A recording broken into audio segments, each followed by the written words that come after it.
Okay, so get ready for this. We're diving deep into a world where, like, typical high school drama meets actual royal crowns. We're talking about Royal Heirs Academy by Lindsey Duga. And oh my gosh, this book, it's like a total roller coaster. Like, imagine a super prestigious, like, international academy. Except the students aren't just like striving for good grades. They're competing to inherit a whole kingdom. I know. What really got me was how Duga blends in those like classic coming-of-age tropes with this high-stakes political intrigue. So we've got secret identities, ancient prophecies, and even a dash of like romance brewing. It's like Gossip Girl meets like The Crown, but with like even higher stakes. Right. And even the setting itself, it's like its own character. Almus Terra Academy, it's on this secluded island in southern France. It's super exclusive. History of producing world leaders. Yeah. And also some figures who met some pretty tragic ends. It just makes you wonder, what are they really learning there? Beyond the textbooks, Yeah. There's definitely this undercurrent of mystery there. Like something darker is lurking beneath the surface. Of all that privilege and prestige, it really makes you question, like, does ambition at Almus Terra lead to greatness? Or something far more dangerous? Right. Okay, so let's beat our players. In this, like, royal game, shall we? So we've got Sadie Aurelia. She's our scholarship student from the small town called Ashland. She's, like, whip smart, driven, but totally out of her element in this world of, like, luxury and royal lineage. Totally. And then she's just suddenly thrust into the spotlight as one of the potential heirs. You can imagine the shock, right? It's like about imposter syndrome. But with a crown on the line, it makes you wonder, like, why did King Leander even include Sadie in the first place? Is he genuinely impressed by her? Or is there something more strategic at play? Yeah. And then we had the other heirs, each raised in, like, a different corner of the world, each with their own unique skills. And let's just say baggage. We've got Alaric, Titus, and Emmeline. Their reactions to this whole heir situation, let's just say, it's not your typical family reunion. No, it's not. And what's so fascinating is how their upbringings really shape their approach to this whole competition. Like Alaric, for example. He grew up on the tough streets of Dublin. He's got this like rebellious streak, a chip on his shoulder, and he is not afraid to challenge authority at all. Then you have Titus. He is like the picture of privilege. And polish, but he's hiding a secret health condition. That could make this whole competition way more difficult than he anticipated. Oh, wow. And then Emmeline, let's just say she's got ambition in spades, and she's not afraid to use it. Yeah. Like, is she playing fair? That's the question that keeps popping up as you read. Yeah. You really start to wonder if any of them can truly handle the pressure, the scrutiny, and just the constant maneuvering that comes with competing for a throne, especially when there are whispers of an ancient prophecy looming over everything. Look at the prophecy. Okay, so it hints at a power struggle, maybe even a curse, and you just can't help but wonder if Sadie's somehow connected to it. It just adds this layer of suspense that just keeps you on the edge of your seat. Totally. And then there's the academy itself, Almus Terra.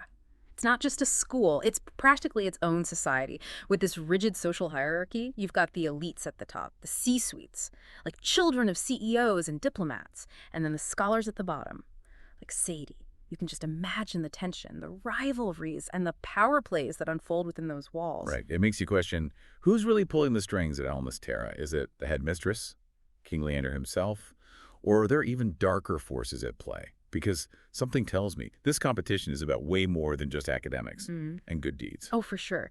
And what really struck me is how that social hierarchy, it mirrors the power dynamics of the real world. It makes you think about privilege, ambition, and the lengths people will go to secure their place in the pecking order. Yeah. Okay, so we've got 4 potential heirs, a mysterious prophecy, a cutthroat academy, and a kingdom hanging in the balance. Where do we even begin to unpack this? Let's start with Alaric. This guy goes from street fights in Dublin to finding out he's a prince. Talk about a life change. But his reunion with his father, it isn't exactly heartwarming. There's a lot of resentment there, a lot of anger simmering beneath the surface. Yeah. He's definitely the brooding, rebellious type. And you get the sense that he is not going to play by anyone's rules. No, definitely not. But that doesn't mean he's heartless. There are these glimpses of vulnerability, especially when he connects with Sadie. You start to wonder if his rough edges might actually be what makes him a strong leader, someone who's not afraid to fight for what's right, even if it means going against the grain. Okay. Then we have Titus. Like, picture perfect on the outside, but carrying this secret burden of his medical condition. He's trying so hard to live up to these impossible expectations, And you just can't help but feel for him. Yeah, it makes you wonder, how much is he willing to sacrifice for the crown? Will he push himself to the breaking point? Will he confide in someone and risk being seen as weak? Or will he just try to, like, power through the pain, potentially putting his health at risk? Right. And then there's Emmeline, our resident ice queen. She's got this air of sophistication and control. But you get the sense that she's playing a very calculated game. Like every move, every smile is part of some grand strategy. Yeah. She's definitely not afraid to manipulate situations to her advantage, which makes you question her morals. But there are moments where you see these cracks in her facade, these hints, that maybe she's not as cold-hearted as she appears. Right. It's like she's yearning for a genuine connection. But she's so used to using people as pawns that she just doesn't know how to be vulnerable. Yeah. And then there's Sadie. She's carrying the weight of grief, the pressure of being the outsider. And she's constantly underestimated by the elite crowd, but she's got this quiet strength, a determination that makes you root for her from the very beginning. Yeah. She's not just there to win a crown. She's there to prove something to herself, to honor her family's memory, and maybe even make the world a little bit better in the process. I love that. And it's her arrival at Almus Terra that really shakes things up. She's a catalyst for change, challenging the status quo, and forcing the other heirs to confront their own values. Yeah, it's like she's this unexpected storm that blows through the academy, disrupting the carefully constructed hierarchy and making everyone question their assumptions. But can she survive the storm? And what will the academy and the kingdom look like in her wake? That is the question. That's the beauty of this book. It keeps you guessing. Just when you think you've figured out the players and the game, Duga throws in a twist that changes everything. There you go. And trust me, there are plenty of twists to come. We've only just scratched the surface. I know. It's amazing. So we've got these 4 heirs, right, each with their own strengths and weaknesses, thrown into this, like, pressure cooker of a competition. But it's not just about, like, who's the smartest or the most charming. They're being tested in ways they never could have imagined. Yeah, exactly. King Leander. He isn't just looking for someone who can, like, ace a test or deliver a killer speech. He's looking for someone who can, like, handle the weight of a nation, someone who can make those, like, tough choices, someone who can lead with integrity and compassion. Right. Which brings us to the challenges these heirs are facing. It's not all, like, fancy balls and royal etiquette lessons. Sadie, for example. She's dealing with more than just adjusting to the elite world of Almus Terra.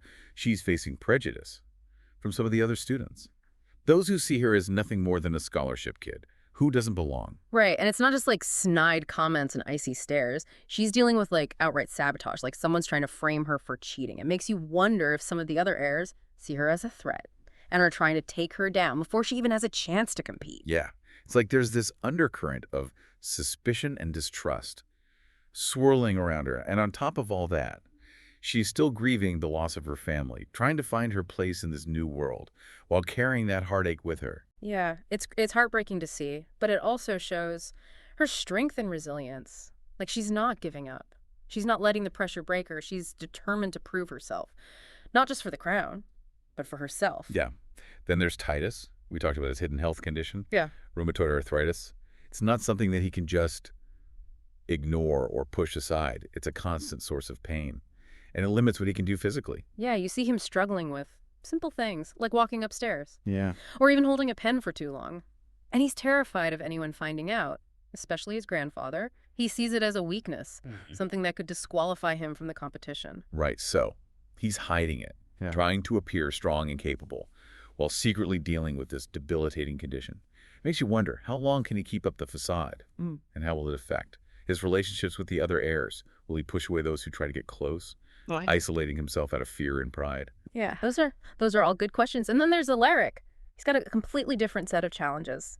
He's angry, he's rebellious, and he's got this deep distrust of authority, especially the monarchy. Which makes sense, given his upbringing, abandoned by his father, left to fend for himself on the streets. No wonder he's got this chip on his shoulder. No wonder at all. Yeah, that anger, that distrust, it also fuels his desire for change. He sees the flaws in the system, the inequalities, and he is not afraid to call them out. It makes you wonder if his rebellious spirit might actually be what Ashland needs, like a leader who's not afraid to shake things up and fight for those who are often overlooked. Right, but can he channel that anger into something constructive? Or will it consume him?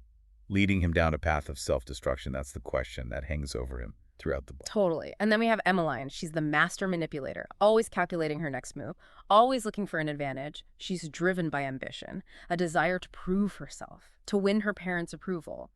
But you start to wonder, is that all there is to her? Yeah. Like, is there a heart beating beneath that icy exterior? Or is she so focused on the game that she's lost sight of what truly matters? That's a good question, because she's willing to do some pretty ruthless things to get ahead. She's not afraid to spread rumors, sabotage other students, or even use people's vulnerabilities against them. Oh, yeah. Like that whole incident with the online donation portal. She made it seem like Sadie was trying to cheat, even though it was all part of Emmeline's plan to discredit her. Exactly. It makes you question, how far is she willing to go to win? And what will happen if she actually gets her hands on the crown? Will she become a tyrannical ruler? Or is there a chance she'll surprise us all and use her power for good? It's hard to say. So we've got these 4 complex characters, each battling their own demons, trying to navigate this high-stakes competition. But it's not just a battle for the throne, it's a battle for their own souls. It really is. They're all forced to confront their deepest fears, their darkest desires, and ultimately to decide who they want to be. Yeah. And there's the whole prophecy thing. It's not just some vague prediction about the future. It's woven into the very fabric of the story. And it keeps popping up in the most unexpected ways. I know. Like when King Leander's tattoo starts bleeding after he mentions the prophecy to the headmistress. It's this creepy, unsettling moment that suggests there are forces at play beyond anyone's control. Ugh, yeah. It sends chills down your spine. And it makes you wonder, what role will the heirs play in this prophecy? Are they pawns in a larger game? Or are they destined to fulfill some ancient destiny? Right. And the prophecy isn't the only mystery. Swirling around Almus Terra, there's something strange going on with the headmistress, Messiquilla. She's this powerful figure. Her motivations, they're never fully clear. Yeah, she seems to know more than she's letting on. Like she's playing her own game. Yeah. And the heirs are just pieces on her chessboard. Oh, totally. It makes you wonder if she's truly loyal to King Leander or if she has her own agenda. And what about that secret society within the Academy? The one with the cryptic symbols and the whispered meetings? Ooh, yeah. That's another rabbit hole. It's like there are layers upon layers of secrets at Almus Terra. And the deeper you dig, the more you realize you don't know. Exactly. And it's not just the adults who are keeping secrets. The students have their own dramas, their own alliances, their own hidden agendas, like Sebastian, the leader of the elites. He's got this charming, charismatic exterior. But there's something calculating beneath the surface. Yeah, he's definitely not someone to be trusted. And then there's Trang, Sadie's roommate. And Tech Whiz, she's quiet, reserved, but she's got her own secrets, her own reasons for being at Almus Terra. It makes you wonder, is she using Sadie? Or is their friendship genuine? Because in this world, loyalty is a precious commodity, and it's hard to know who to trust. Right, and let's not forget about the Hibernia event. It's supposed to be this prestigious fundraiser, a chance for the student council to showcase their leadership skills. But it quickly becomes clear that there's more to it than meets the eye. Oh, yeah. Like, why are all these powerful figures, CEOs and diplomats, attending this seemingly innocent school event? What are they really discussing behind closed doors? And how does it all tie into the competition for the crown? Yeah, it's like Hibernia is this microcosm of the larger world, with its own power dynamics, its own secrets, and its own potential for danger. Exactly. And as the event unfolds, things start to unravel, alliances shift, betrayals are revealed, and the heirs find themselves caught in the crossfire. Yeah, it's like watching a train wreck in slow motion. You know something bad is going to happen, but you can't look away. The aftermath of Hibernia changes everything. The stakes are raised, the lines are drawn, and the competition for the crown becomes even more ruthless. Oh, wow. It's funny. We've been talking about this intense competition, all these twists and turns. But what really stuck with me is how Duga manages to weave in these moments of real heart. Yeah, that's what elevates it beyond just a typical YA thriller, right? You get invested in these characters, you feel their struggles, their triumphs, their heartbreaks. Right, like, take Sadie and Trang's friendship. They come from such different worlds, but they find this, like, common ground in their desire to make a difference. To challenge the status quo. It's a reminder that, like, true friendship, it can transcend those social barriers and even, like, royal rivalries. Totally. And what I find so fascinating is how their strengths complement each other. Sadie's got this fiery passion, this willingness to speak truth to power.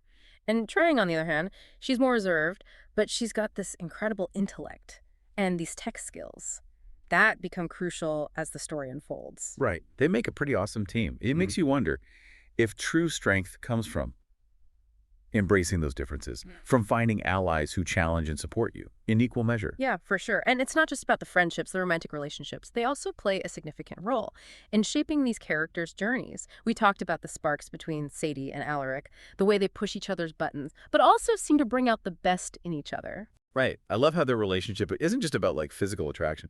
It's about challenging each other's worldviews, about forcing each other to confront their own biases and assumptions. Yeah, and it makes you wonder, can love truly blossom in such a high-pressure environment where trust is a luxury and betrayal lurks around every corner? Can they let go of their past hurts, their need for control, and truly allow themselves to be vulnerable with each other? That's the question that kept me hooked. For sure. And then there's Titus. We see him wrestling with his condition, trying to balance his ambition with his physical limitations. And it's through his relationship with Sadie that he starts to confront his own vulnerability. Yeah, it's a beautiful thing to witness. How their connection allows him to open up, to share his fears and insecurities. It shows the transformative power of love, how it can help us heal, grow, and become our truest selves. Totally. But let's not forget about King Leander. He's this looming presence throughout the book, a man of power, but also of deep regrets. You get the sense that he's made mistakes, that he's burdened by the weight of his decisions. Right. It makes you question his motives. Is he trying to make amends for his past? Is he genuinely trying to find the best heir for Ashland? Or is he just manipulating everyone for his own gain? Right. That ambiguity is what makes him such a fascinating character. You never quite know what he's thinking, what his true intentions are, and it's that uncertainty that keeps you on the edge of your seat. For sure. And let's not forget the setting, Almus Terra Academy. It's more than just a backdrop for this story. It's a character in its own right, this exclusive island, steeped in history and tradition, yet also hiding dark secrets. It's like a gilded cage, place of privilege and opportunity, but also of immense pressure and scrutiny. It makes you think about the price of ambition, the sacrifices these students are making in pursuit of their goals. Right, and the way the academy is structured, with its rigid social hierarchy, its focus on competition and achievement. It reflects the larger world, the systems of power and privilege that shape our lives. Yeah, it makes you question whether true leadership can flourish in such an environment, or if it ultimately breeds corruption and a thirst for power at any cost. So, Royal Heirs Academy. It's a thought-provoking read. It's not just a story about who wins a crown. It's a story about what it means to be a leader, the choices we make, the compromises we're willing to accept, and the impact our actions have on the world around us. It's a story that stays with you long after you've finished reading. It makes you question your own ambitions, your own values, and what you would do if you were in these characters' shoes. Okay, so to wrap things up, if you're looking for a book that's going to keep you guessing, that's going to make you feel all the feels, that's going to make you think about the world in a new way, then dive into Royal Heirs Academy. Trust me, you won't regret it. but be warned, once you enter this world of royal intrigue, secret societies, and forbidden romance, you might not want to leave. Happy reading.